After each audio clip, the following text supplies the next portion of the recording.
చదవండి త్వరగా.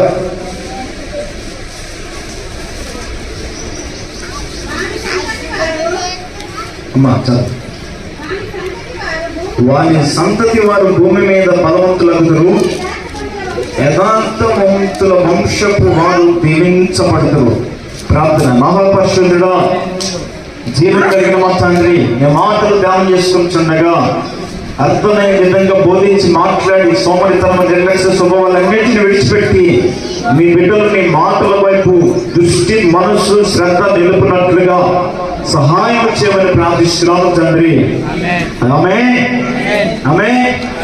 వారి సంతతి వారు భూమి మీద బలవంతులు అవుతారు. ఎవరి సంతతి?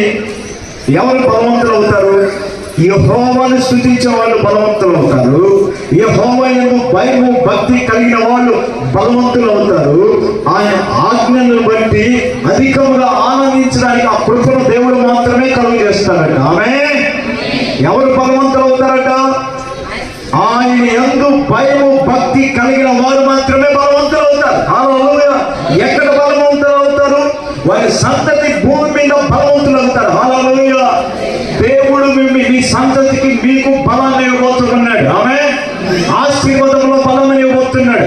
ఆత్మీయ జీవితంలో బలాన్ని ఇవ్వబోతున్నాడు. శరీర సమస్యల నుంచి దేవుడు విడుదల ఇవ్వబోతున్నాడు. హల్లెలూయా. ప్రతి విధమైనటువంటి బంధకాల నుంచి దేవుడు మీకు విడుదలించి బలాన్ని ఇవ్వబోతున్నాడు. ఆమేన్. బలము కావాలంటే మనం చేసిన ఒకటే పని, ప్రార్థనే. ఆమేన్, ఆమేన్. చెప్పండి ఆమేన్, చెప్పండి. హల్లెలూయా. మీరు యథార్థంగా ఉంటే మీ వంశం దీవించబడుతుంది. మీరు ఎలాగుంటే, నీతిగా ఉంటే మీ వంశం దీవించబడుతుంది. మీరు యథార్థంగా ఉంటే మీ వంశము దేవుడు దీవిస్తాడట. హల్లెలూయా. ఎంతవరకు దీవిస్తాడు ఆయన? ఎంతవరకు దీవిస్తాడు ఆయన? తరతరములు దీవిస్తాడట. ఎన్ని తరాలు? తరతరాలు. హల్లెలూయా, హల్లెలూయా. చెప్పండి హల్లెలూయా, హల్లెలూయా.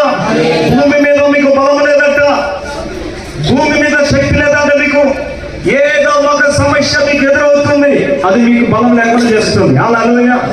ఏదో ఒక బాధ ఎదురవుతుంది, అది మీకు బలం లేకుండా చేస్తుంది. ఆమేన్, ఆమేన్, ఆమేన్. దేవుని సన్నిధికి రాకుండా ఒక బలహీనత అడ్డుపడుతుంది. ఆ బలహీనత నుంచి దేవుడు మీకు బలాన్ని పోతున్నాడు, అడ్డంకులు తీసుకుపోతున్నాడు. విశ్రాంతి దినాలనే మీకు ఎక్కువ పనులు అయిపోతున్నాయి. విశ్రాంతి దినాలు మందిరానికి వచ్చే క్షణంలోనే పనులు ఎక్కువైపోతున్నాయి. హల్లెలూయా.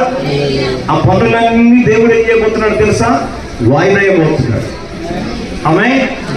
దేవుని సన్నిధికి వచ్చే